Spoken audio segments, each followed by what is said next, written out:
my dears, how's it going?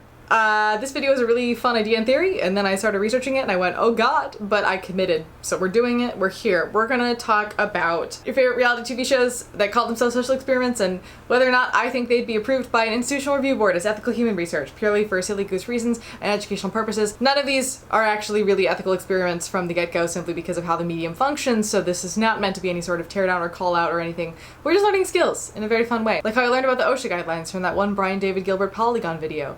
You know the one.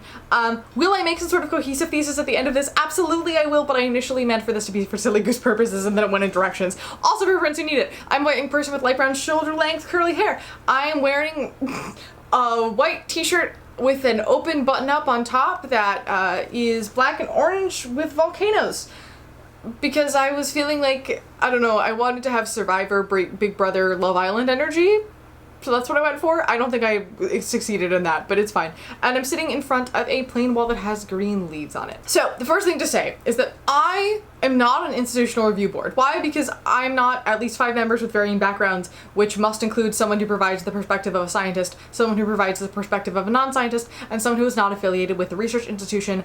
I'm also not even a research institution, so that makes it a problem. And if you want to learn more about how IRBs work, I have a video for you up here that's fairly short, and you should go watch it. Because today we're going to talk about the research ethics of IRBs, but in that video I also talk about the problems of the IRB, which is also kind of important, but not necessarily related to this video. But the basic tenets of human research ethics that we're going to talk about today are informed consent and voluntary participation, protection from harm, deception, coercion, confidentiality, debriefs, and is this actually good science? Question mark. We're going to be breaking down 8 different shows. I started with 10 and then we got down to 8, some of which explicitly state that they're social experiments and some of which either do at some point and I can't find it. I've just been told that they're maybe social experiments, or they just give off the vibe that that's what they are, or just generally reality TV shows that have commonly discussed ethical quandaries, and I thought it might be fun to bring in here, and it's gonna be a great time. So we're gonna talk through the structure of each of the 8 shows, and then we're gonna talk through the ethics and use specific examples from specific shows, and this might work. Also, I don't know the in-depth details of what the actual performer experience on these shows is. I'm going purely based on what we see in the shows themselves and a general guess based on the way this genre as a whole functions and various articles that I read from people's point of view. So great. Now, in literally no logical order other than this is the order I wrote them down. First is Married at First Sight. This is a social experiment TV show, and we're gonna leave that in air quotes going forward, where couples get paired up by so-called relationship experts who are like a clinical psychologist, a chaplain, and a sociologist, but that's different based on the season and based on where the show takes place. It's a different group each time, but most of them are supposedly relationship experts. Whether they're actually experts is questionable at best. Anywho, they pair people up who then meet at the altar and get married, and then they go on a honeymoon together, and they have 8 weeks to decide if they want to get divorced or if they want to stay married. And the success rate for this show is like 17%, which is honestly higher than I thought it would be, but it's still obviously pretty terrible. Next is Love is Blind, which is a social experiment Netflix show where single people sit in isolated pods and date people in other pods who they cannot see, and then somebody proposes, at which point they get to actually meet each other, and then the couples go to a resort for the week where they get to meet each other, and then they move to a shared apartment for 3 weeks, and at the end of those 3 weeks they all get dressed up and go to the altar and decide at the altar if they want to say I do or not. Netflix also has another wildly contrived social experiment romance show that has somehow managed to lose the plot more than Love is Blind, and that is The Ultimatum. This is a show with, I don't know where this sarcasm voice came from, but we're rolling with it. This is a show with couples where one wants to get married and the other doesn't, usually for very super valid reasons where you definitely should not be getting married yet, centered around like not being ready yet, or finances, or children, or literally anything else. But instead, they go on this show where they meet all the other couples, they each pick a new person, they move in with a new person and romance them for 3 weeks, all very much in front of their original partner, and then after 3 weeks they switch back to do the same thing with their original partner for another 3 weeks. And then at the end they decide whether they want to propose to their original partner, their new partner, or leave the show single. Then we have Big Brother. This is a game show where a bunch of contestants called house guests live together in a house that is completely isolated from the outside world, but are constantly monitored via cameras and microphones, and basically there are competitions, and then people get evicted from the house, and the person who wins at the end of it wins $500,000, though it recently changed to be $750,000. Either way, a lot of money, and the participants, if they get to the end, are usually there living living at this house for about 3 months. Love Island feels kind of like a Big Brother or a dating show. Basically a bunch of people go to live in a fancy villa on an island under constant surveillance for 8 weeks, and they have to find someone to pair up with. And then the people who don't find pairs, and also pairs that the public votes out, leave, and the winning couple gets £50,000, which feels so much less worth it when you compare it to how much the Big Brother people are making, but sure, whatever. Survivor, which I was first introduced to via the Game Changer series, obviously is a game show where people get effectively stranded for just under 6 weeks in a super isolated location, and they have to completely provide for themselves in this wilderness. And at the same time, they compete in mental and physical ability challenges, which if they win, they can get rewards or immunity from being voted out, and the contestants vote each other out, and the winner gets $1 million. The other show that I learned about via Game Changer would of course be The Circle. This is a show where everyone is in a different apartment in a building and it is completely isolated and can only communicate via The Circle, which is a weird social networking platform thing through their TV. And on this platform, they can be themselves or they can catfish as someone else, and then players can rate contestants, and that's how people get eliminated over time, with the winner getting $100,000. And this show only lasts for about 3 weeks. And then the last show on my list is Jury Duty, which was basically, this is a show where a guy named Ronald Gladden applied for a Craigslist ad, I believe, to serve jury duty on a case that was being filmed for a TV documentary about the judicial system. Except every single person in that courtroom was an actor in this slightly scripted, slightly improvised situation, except for him. He was just a dude. And the jury was in complete isolation from the outside world, so it was just like a full Truman Show situation. And over the course of 3 weeks, different scenarios were created that forced Ronald to face different moral dilemmas, and he handled every single one of them like the kindest human imaginable, because he's great. And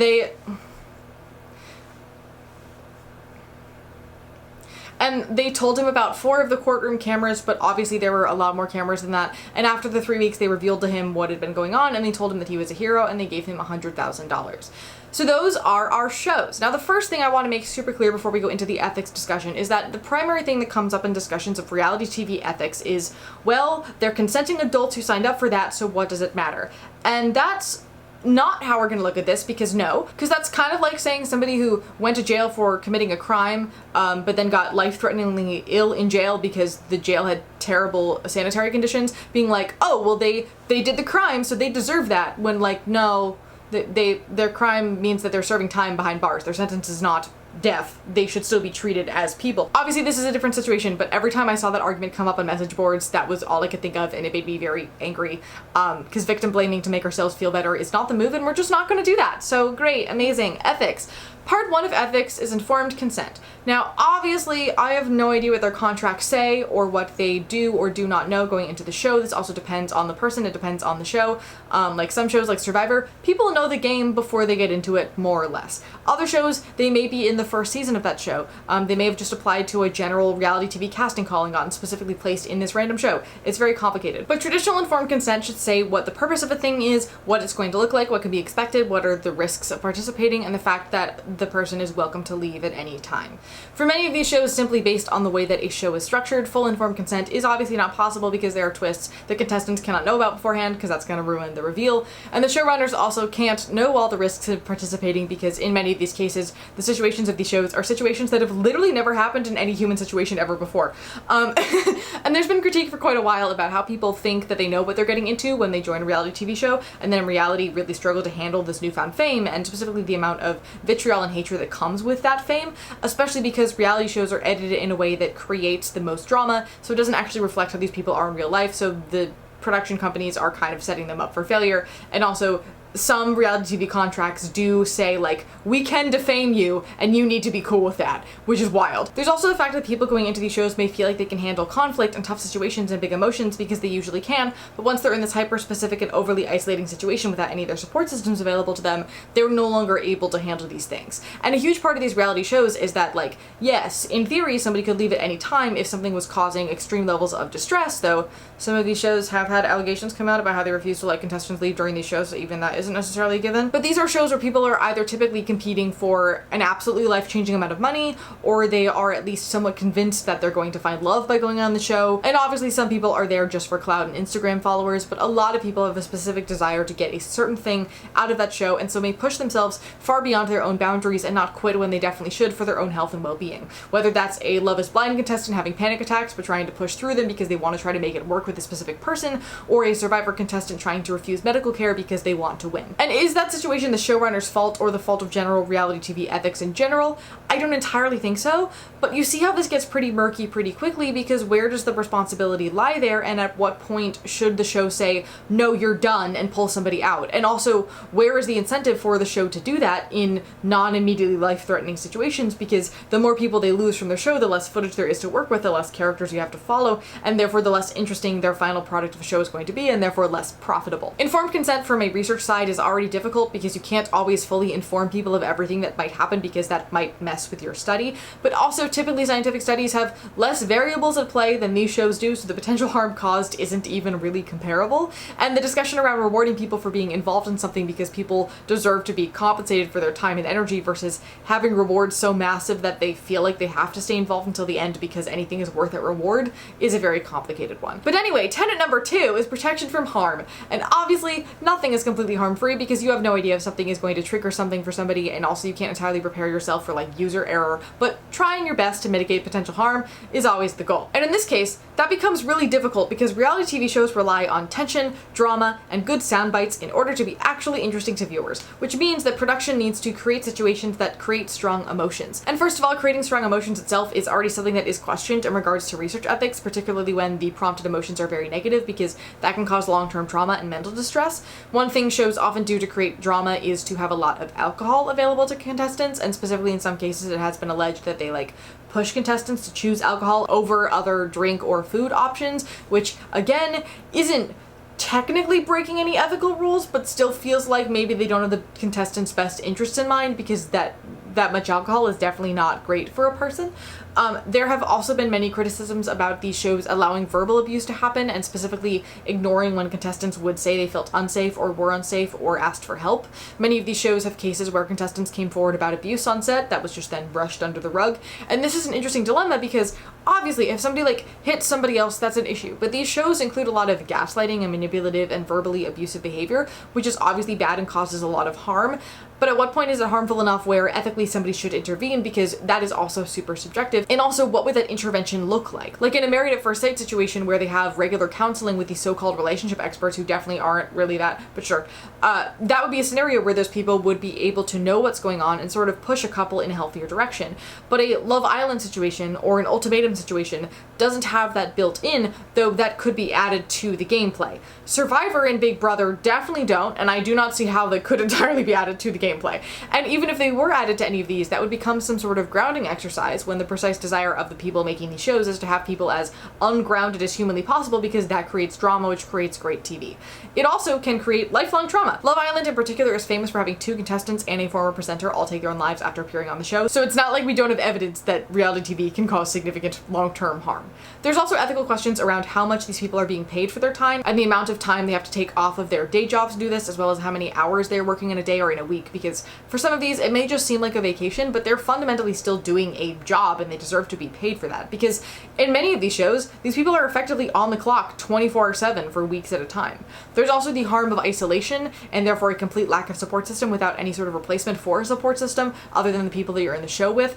Obviously isolation can have its benefits, like going to a retreat where you don't use your phone for a while, or not really having access to the outside world during rehab. Those are very helpful, but both of those situations are set up to be support spaces, and these situations are set up to be as chaotic as possible, where everybody is trying to ground themselves but nobody has anything to grab onto. I don't know if you as the viewer have any experience of being isolated from most everybody you know and stuck with a group of about 20 people for an extended period of time, but I've had the pleasure of doing that twice now in my life in a non-reality TV show setting, and it's consistently horrible, and in both cases I became a person that I don't think of as actually myself, and I did things that I maybe wasn't super proud of because I was so detached from everything around me and treated so terribly that I felt like a caged tiger trying to escape.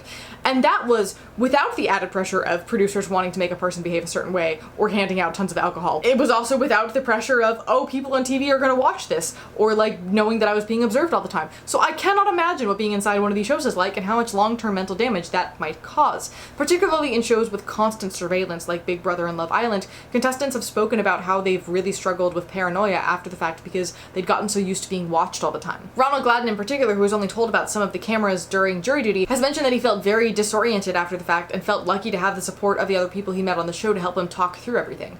Some more show-specific concerns around protection from harm include how sick or hurt people sometimes get on Survivor. Obviously, not entirely avoidable, and they do offer medical care when it's needed, but some people feel like more attention should be paid to the safety and well-being of these people. This conversation also comes up a lot with Naked and Afraid, which I think is the same concept as Survivor minus clothes. Maybe. Not 100% on that. Not gonna find out.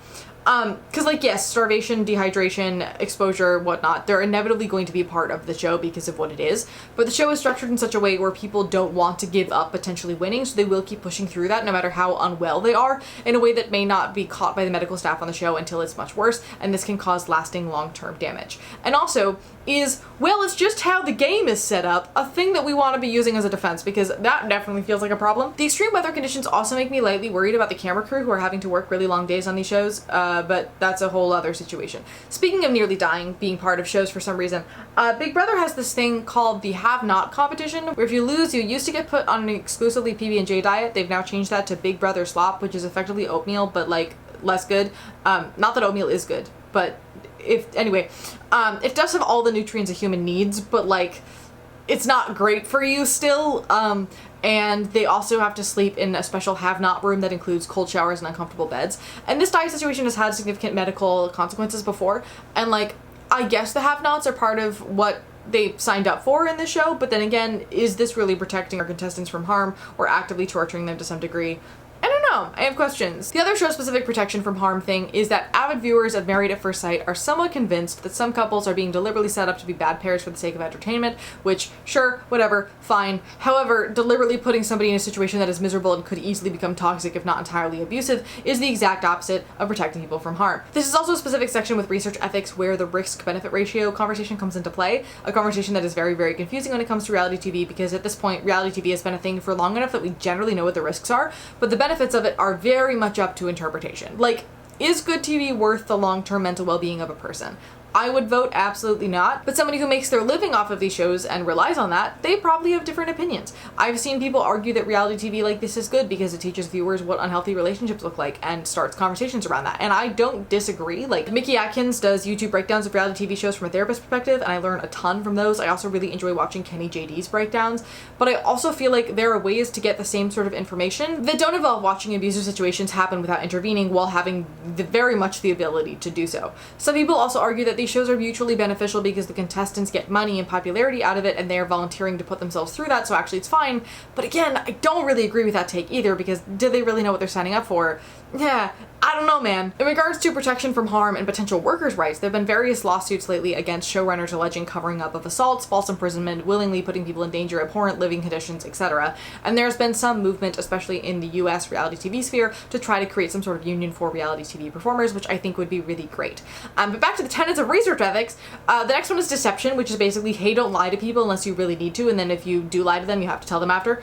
I read a really interesting article that was kind of adjacent to this, and I don't think entirely really applies to this video, but it was about the ethics of gameplay in general and how social rules and norms fundamentally change in game show settings, and some morality will go out the window because there are different expectations in a gameplay setting than there are in regular human interaction, which, if anything, means showrunners need to make the rules of what is and is not okay clearer to prioritize the safety and mental well-being of contestants. But anyway, in regards to deceiving participants, perhaps the most important case study of this in reality TV is Jury Duty, where literally everything poor Ronald Gladden thought was real for 3 weeks turned out to be completely false. Every person he met, every situation he was in, all of it not real. And there have been many conversations since this show came out about whether this was okay or not, because at the end of it all, he seemed happy about the experience, and it's both an incredible idea and a really good show. So on the surface, it seems like it was all good, but then the more I think about how long 3 weeks is and how trippy it would be to learn that everything I thought was real for that long was a lie, and that there have been hidden cameras on me the whole time, and how that would definitely have lasting impact on my existence and anxiety as a person,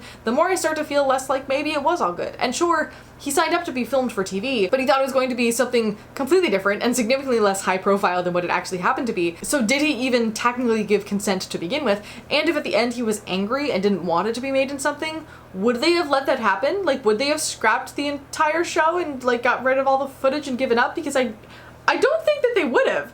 Like, it went right in this specific scenario because Ronald is a very good egg, but that statistically could have gone in literally so many other directions that would have ended up a whole lot worse. And this is, again, a cost-benefit question of whether the ends justify the means. We talk about how lying about things and pranks is often rude and not funny, so why are we suddenly okay with it when it's on this scale? Like, maybe the stakes were lower than somebody pranking that they're pregnant or something, but the timeline is much longer, and the stakes are definitely higher for this individual dude after the fact. He didn't sign up to be famous all of a sudden, and it seems like from his interviews, the show didn't build in support for him after the fact. He just found support with the actors who were involved and created it for himself, so it's complicated. And I don't entirely know what I think about this, but what I do know is that in regards to the IRB guidelines of deception only being used when explicitly necessary, I don't think this would qualify. Again, I'm not really sure. The next ethics thing is coercion and threats, where you can't force anybody to do anything against their will. I haven't found really anything around any of this for any of these shows. Wow, I use the word any a lot in that sentence. Other than the, of course, occasional allegation, but I'm more referring to how these shows are generally run across the board. However, I do think reality TV probably suffers from the same situation where if a researcher says something to a participant, even innocuously, the researcher is in a position of power, and so therefore their innocent statement may be viewed as coercion or a threat by the participant. So this may still be an ethical issue, and I doubt it's really being addressed at all whatsoever in any of these cases. The ethics thing after that is how participants have complete right to confidentiality and anonymity. We're just gonna throw that one out the window for obvious reasons. And then the last one is the debrief. Basically, at the end of a study, there is a responsibility of the research team to explain what the goal of the study was. They would reveal any deception that took place. They would learn from the participant about their experience, and then the researcher would be responsible for returning the participant back to the way that they were before the experiment, so like providing therapy if need be. Now, it's unclear which, if any, of these shows do full debriefs. Many of them have reunions at the end of it where they on camera talk about their time on the show, but the fact that it's on camera to begin with makes it feel a little bit less helpful as a resource. And also, this reunion often happens well after the show airs, which can often be like 6 months to a year after the show is filmed, and a lot of them still seem traumatized about what happened 6 months to a year after it was filmed, which means they probably didn't get immediate mental health care. Some shows do offer aftercare options. I know that Love Island specifically now offers like 8 sessions of therapy or something like that. I think the closest any of these shows have gotten to a debrief is the end of Jury Duty, where they talked Ronald through what happened and asked his thoughts on it and whatnot on camera. But again, he's spoken in interviews about how he mentally struggled after the show wrapped, and that doesn't seem to imply that therapy was offered for him. I could be wrong about that. I'm happy to be corrected, but one of the main criticisms of reality TV and its lack of care for its contestants has been about how it just throws them to the wolves, basically, and then when they've gotten what they've needed out of these people, they let them go as if nothing happened to them, and it causes serious damage to a lot of people. And from that, I'm gonna say that the subtext there is that debriefs are definitely not standard if they ever happen at all, which I doubt that they do. But then, at the end of the day, these shows, even the ones that brand themselves as social experiments, aren't in any way scientific, and we all know that. Nobody's buying that this is actual science. We all have different opinions on science, but I think generally we understand that science doesn't do stuff like this anymore. And so we can't hold them to research ethics standards because a huge part of ethical research is actually knowing what you're studying, structuring your study in a way that has a control group and an experimental group, changing a single independent variable, collecting actual data and not editing or lying or fudging those data, understanding the point of your experiment, and having weighed the cost-benefit analysis fully to know why you're doing what you're doing. Ironically, all the random pop science articles that compare these shows to what they think the Stanford Prison Experiment was are actually somewhat correct to what the Stanford Prison Experiment actually was. Some people in power watching other people make fools of themselves with absolutely no idea what they were actually studying with a specific outcome in mind from the beginning and directly influencing the experiment however they saw fit to get said results that they wanted, though in this case it's on a wider scale with much larger individual consequences for the people in those experiments. But then, why do they even bother calling it a social experiment is the next question. And you were not expecting the answer to this to be because of the American Freak Show, but that truly is the answer here. Or maybe you've been on this channel for a while and you very much were expecting that, in which case, right on, proud of you. Historically, freak shows existed because people were willing to pay money to look at people who were different. And we have this idea that people back then didn't actually care and they were super like chill with just going to these things without feeling maybe ethically a little weird that they were paying to go ogle at people. And a huge part of why we believe that is because we like to think that we are better and more ethical people today than we were about 150 years ago, but in reality, sure, some people didn't think twice about it, but other people thought it was scandalous and shocking and inappropriate and they refused to go. And so P.T. Barnum marketed it as educational, as bona fide science. These freaks were Darwin's missing links. They were there to show you what the people in the lands that were conquering out west looked like. There would happen if you married your brother. All of these things. He would also hold special showings at his museum for scientists and medical professionals to give him and his museum an air of professionality and also get more money. He's responsible for American consumer culture and he also sucks. He would then use their sketches and medical writings and whatnot to then legitimize his own exhibits as fundamentally scientific. A lot of conversations around the history of freak shows talk not about the death of the freak show, but instead how it went from one one socially acceptable thing to a different socially acceptable thing to a different socially acceptable thing. Because freak shows have always been around and they always will be. They hit a very specific human desire that's just not going to go away. But as tastes change, so does the freak show. Modern freak shows include Ripley's Believe It or Not.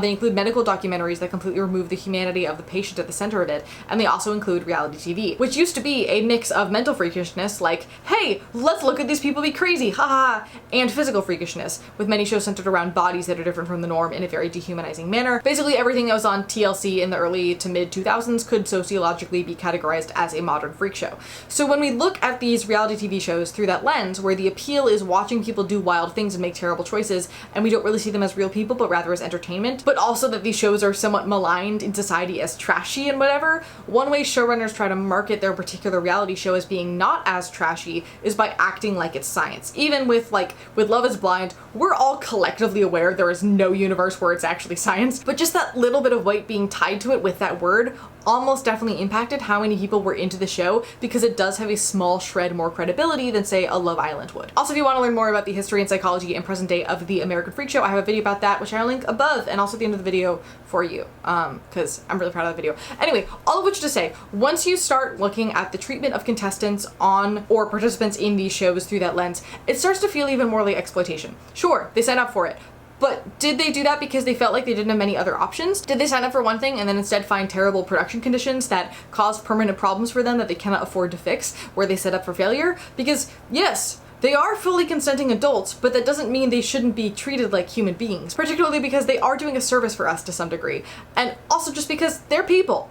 That should be self-explanatory. Sure, regulations might make reality TV a little bit less interesting, but also my favorite reality TV shows that are the most interesting are the very well-regulated ones on Animal Planet that take you behind the scenes at zoos and aquariums and vets and stuff. I love those shows. They're also very full of drama. So are Food Network competitions and the Great British Bake Off. I mean, obviously it's different, but they're all still riveting. So I don't see why we can't find ways to create ethical guidelines for people in reality TV shows. I don't think the IRB guidelines are the right ones for the situation for a multitude of reasons, but any semblance of protection or a union or something feels like probably a good idea. But anyway, that's all I have for you today. I know this month's videos have been a little bit shorter than usual. I am working on some longer research for September and October. It's taking a lot of time, and I'm in the middle of some not YouTube related research, so I am a bit, I want to say understaffed, but staff is just me, so not understaffed, maybe, but the to-do list equivalent of being understaffed. But I promise longer things to come, and if you want early access to learning what is coming up on this channel or getting to watch those videos early, you're welcome to find me on Patreon. But yeah, if there's things that I missed in these shows, please let me know in the comments below. I definitely do not know as much about them as the avid viewer does, so I definitely missed things. If there are shows I didn't mention that you feel like have interesting ethical quandaries, or they're just an absolutely wild show concept and you want to tell me about it, like the one where they pretended they went to space for a while, wild. That was so interesting. I decided not to include that one, but that was an interesting situation. Anyway, if you want to tell me about those things, please do. If you want to tell me how you would turn one of these shows into an actually well-structured academic study, I will be very impressed. Consider that your homework. And in the meantime, thank you for listening. Thank you for learning. Remember, to late start over, and critical thinking is really sexy, and I look forward to seeing you, my dear, in the next one.